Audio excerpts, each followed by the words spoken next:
Welcome back, guys, to this brand new video on the Crypto Geek channel filled with brightness, greenness, and money.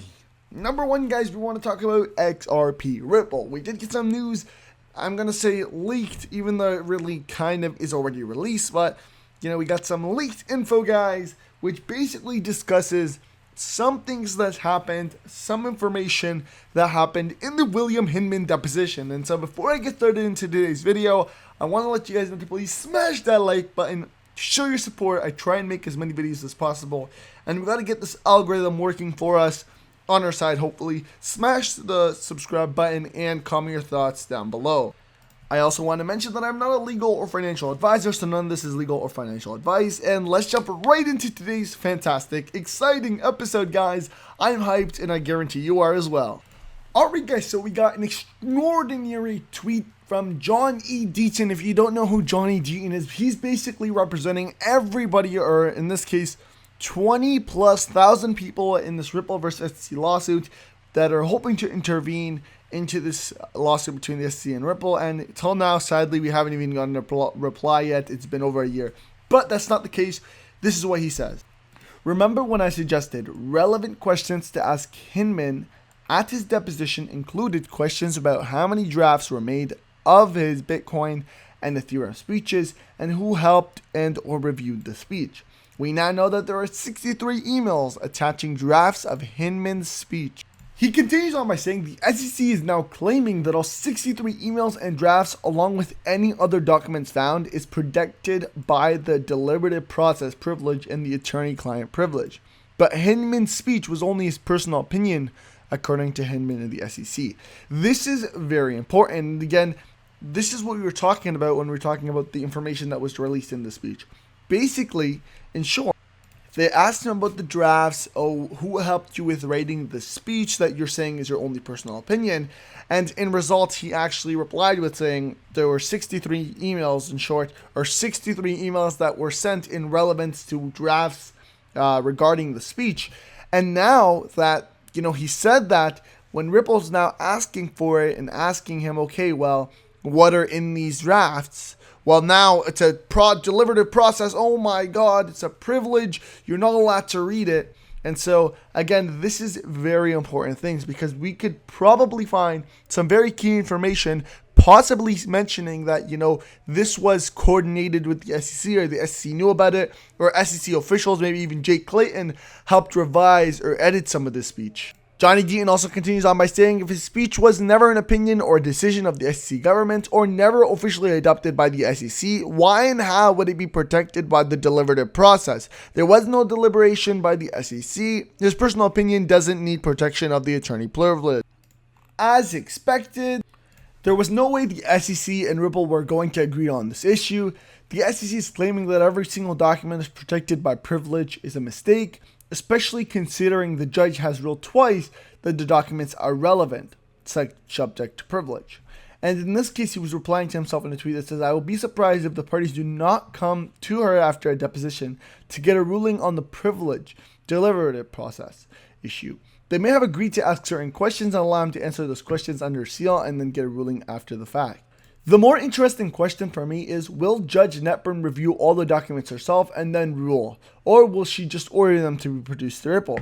I think the SEC should have been more selective in what they claimed is privilege. Hence, I predicted Judge Netburn would have to decide what's protected by privilege and what's not protected. Like Jeremy, it is difficult for me to believe every single document and communication is privileged. Usually the judge would review the documents herself and decide. Bottom line, if we don't see Ripple file a motion to compel and or request a ruling on the issue of privilege very soon, then I doubt Hinman's deposition went forward and agree with what my friend Jeremy was trying to say, whatever he was being about in the video. Again, guys, this is really, really, really important. People might even underestimate the importance of these documents right here. The 63 emails could have key information, and the best part is if the judge accepts it, and even if the judge just reads it and doesn't say Ripple is going to get a copy, the judge is going to understand, and it's going to be in the back of her head this entire lawsuit. Imagine in those documents, Ripple is officially, declared a connection or similar to Ethereum. And what's more important is just imagine you have Jay Clayton or a bunch of top officials discussing in this email, editing maybe the actual speech, rewriting it, telling Willam Hinman, okay, change that part because we don't agree with it, or add this part so that they can't use it against you. Imagine those are in the documents, which I believe they possibly actually could be, and this is why the SEC is trying to fight every single document, because I believe that the second that Ripple gets a copy of them, imagine you get to see who's writing, sending back and forth. You see those emails, you know who it is. So imagine they start to see Jay Clayton, the guy that filed a lawsuit on them. It would just be like the whole lawsuit would be done. At that point, you already know Ripple won the lawsuit and the SEC lost. It's just insane. I believe this is very important. We see this coming in. The SEC knows it's a loss if they give the documents. Ripple knows it's a win, so they're both battling their hardest. This brings me also to something else, and this is another tweet by Johnny G, which says the 3 cryptos not considered securities were Bitcoin, Ethereum, and XRP. In October 2020, only 2 months before the lawsuit, the SEC informed individual investors that it had not yet determined XRP to be a security. On his last day at the SEC, Clayton ordered the case to be filed. Isn't that suspicious? Chairman Gary Gensler is already begging the SEC has never lost the case. He's asking for more power and authority. Considering the above fact, if the SEC wins the case against Ripple and XRP itself is found a security, the rest of crypto is doomed in the US. Isn't this shocking, guys? Don't you see something just sounds and looks fishy? You're saying the SEC comes out and says, yes, we don't believe XRP is a security. It's not a security. And then Clayton, one day, literally the day before he leaves, he says, lawsuit right there. Not only that, where does he start to work after finishing as chairman of the SEC? In an Ethereum foundation. And not an Ethereum foundation, but in a crypto firm that is highly invested in Ethereum. Isn't that just crazy? Doesn't that blow your mind? Can't you guys see the conflict of interest right in front of you? If anybody says there isn't a conflict of interest, I don't know what you're talking about at all. That being said, guys, as you can see, Ripple XRP in this case is pushing so hard with all this negative news, or not even negative, what am I saying? With all this fantastically positive news. We did have a bit of an issue with the infrastructure bill, which people were saying, oh my God, it's going to destroy the crypto market. Have a look at the crypto market right now. Everything, or 90% of them are green. Most utility coins are green in this case. Look at XRP right now, up 20%. ADA was literally up 25% or something like that, and now because it's, I think, a day's done, so now we're up 9%. But it's just crazy, guys. No, the infrastructure bill hasn't affected it. You have to understand that with everything the US is doing, taxing crypto was not started in the US. It is a worldwide thing. So even if the world were, or America were to ban cryptocurrency, they'd still strive. Again, they're not reliant on the US for anything in this case. Yes, it would be nice to have a new market that is large, 300 million people to be able to buy, sell, trade, and use cryptocurrencies in their day-to-day life.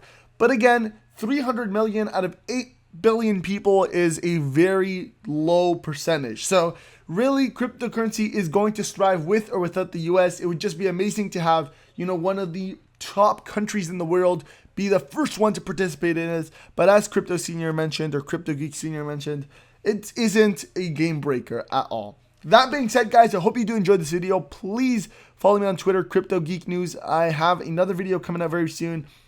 Gary Gensler just spoke right now on his views, and I'm going to be uploading it like in the next few hours. Hit that subscribe button. Make sure you're liking the stream and you're subscribed to my channel.